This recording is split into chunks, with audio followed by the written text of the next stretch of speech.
नमस्कार।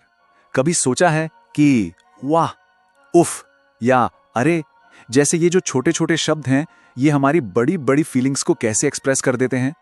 तो चलिए आज इन्हीं कमाल के शब्दों की दुनिया में गोता लगाते हैं। जरा इन शब्दों पर गौर कीजिए। वाओ, आउच, अलास, क्या चीज है जो इन सब में कॉमन है? कमाल की बात यह है कि ये अकेले ही पूरी कहानी कह देते हैं ना। तो आखिर क्या है इनका राज? चलिए पता करते हैं। तो ग्रामर की दुनिया में इन शब्दों को एक नाम दिया गया है और वो नाम है इंटरजेक्शन, जिसे हिंदी में हम भाववाचक शब्द भी कहते हैं। तो चलो समझते हैं कि ये आखिर हैं क्या। देखिए बहुत सिंपल है। इंटरजेक्शन वो शब्द है जो हमारे मन में अचानक से उठने वाली किसी भी फीलिंग, रिएक्शन या इमोशन को जाहिर करता है। और इसे याद रखने का सबसे आसान फॉर्मूला है इंटरजेक्शन मतलब फीलिंग का शॉर्ट एक्सप्रेशन। बस इतना ही है। अब बात करते हैं इंटरजेक्शंस के कुछ मजेदार रूल्स की। असल में ये ग्रामर की दुनिया के थोड़े बागी हैं। इन्हें नियमों में बंद कर रहना ज्यादा पसंद नहीं है। तो चलिए देखते हैं कि ये कैसे अपनी एक अलग पहचान बनाते हैं। तो देखिए, इंटरजेक्शन की सबसे बड़ी खासियत यह है कि ये ग्रामर के रूल्स से एकदम आजाद है। मतलब सेंटेंस का हिस्सा होकर भी ये उसका हिस्सा नहीं होता। इसीलिए इसे आप सेंटेंस में कहीं भी लगा सकते हैं, शुरू में, बीच में या आखिर में। और सबसे मजेदार बात, अगर इसे हटा भी दें तो सेंटेंस का जो मेन मतलब है वो नहीं बदलता। ये तो बस भावनाओं का एक तड़का है जिसके बाद ज्यादातर एक एक्सक्लेमेशन मार्क यानी खां जरूर लगता है। इंटरजेक्शंस ना हमारी फीलिंग्स के एक इंद्रधनुष की तरह है। खुशी से लेकर गम तक, हैरानी से लेकर तारीफ तक, हर एहसास के लिए एक खास शब्द है। तो चलो इस इमोशनल रेनबो के कुछ रंग देखते हैं। सबसे पहले बात करते हैं खुशी की।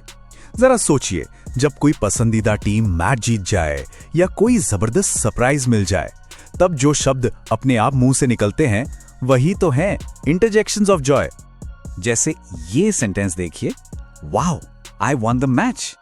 यहां पर जो वाओ है वो सिर्फ एक शब्द नहीं है, बल्कि वो जीत की पूरी एक्साइटमेंट, उस रोमांच को दिखा रहा है। इसके बिना आई वॉन द मैच थोड़ा सा फीका लगता है ना। अच्छा, खुशी की बात तो हो गई। अब चलते हैं इसके बिल्कुल ऑपोजिट इमोशन पर, दुख या उदासी। हमारी भाषा में ऐसे भी शब्द हैं जो सिर्फ एक आह में गहरे अफसोस और दर्द को बयां कर देते हैं। जैसे कि ये क्लासिक एग्जाम्पल है, अलास ही इज नो मोर। यहां अलास सिर्फ एक जानकारी नहीं दे रहा, बल्कि ये उस खबर के साथ जुड़े हुए गहरे दुख को एक आवाज दे रहा है। ये एक शब्द ही पूरी सिचुएशन की गंभीरता को महसूस करा देता है। और उस सिचुएशन का क्या, जब कोई हमें एकदम से चौंका दे, उस हैरानी या सरप्राइज वाली फीलिंग को दिखाने के लिए भी हमारे पास इंटरजेक्शंस होते हैं। ओह, यू आर हियर। सोचिए, किसी से कहीं और मिलने की उम्मीद थी और वो अचानक सामने आ जाए, तो जो पहला शब्द निकलेगा वो शायद ओ ही होगा। बस यही है हैरानी का इंटरजेक्शन। और आखिर में जब हम किसी के काम से इंप्रेस होकर उसकी तारीफ करना चाहते हैं, तब भी इंटरजेक्शंस ही हमारे काम आते हैं। जैसे Bravo, you did a great job. यहां जो ब्रावो है ये सिर्फ एक शब्द नहीं, बल्कि पीठ पर दी गई एक शाबाशी जैसा है। ये किसी के अच्छे काम को तुरंत सराहने का सबसे असरदार तरीका है। तो अब सवाल ये उठता है कि किसी भी सेंटेंस में इंटरजेक्शन को पहचाने कैसे? घबराइए नहीं, इसके लिए एक बहुत ही आसान ट्रिक है। चलिए बताता हूं। ये एक सिंपल 2 स्टेप टेस्ट है। स्टेप 1, सेंटेंस में वो शब्द ढूंढिए जो एक सडन इमोशन दिखा रहा हो।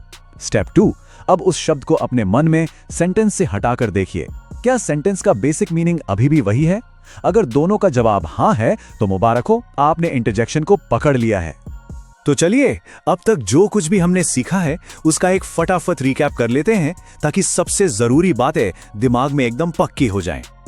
तो मोटी मोटी बात यह है, इंटरजेक्शन एक इमोशन वर्ड है। इसका काम है अचानक आई फीलिंग्स को आवाज देना। ये ग्रामर का लोन वुल्फ है, मतलब सबसे आजाद रहता है। और इसकी सबसे बड़ी पहचान वो है एक्सक्लेमेशन मार्क। मतलब ये, सच कहूं तो इस एक निशान को याद रखना ही आधी लड़ाई जीत लेने जैसा है। और जाते जाते एक सवाल, जरा सोचकर देखिए, अगर हमारी भाषा से ये छोटे लेकिन इतने पावरफुल शब्द हटा दिए जाएं, तो हमारी बातचीत से कितनी भावनाएं गायब हो जाएंगी। ये शब्द भले ही छोटे हों, पर हमारी भाषा को रंगीन और जिंदा दिल बनाते हैं।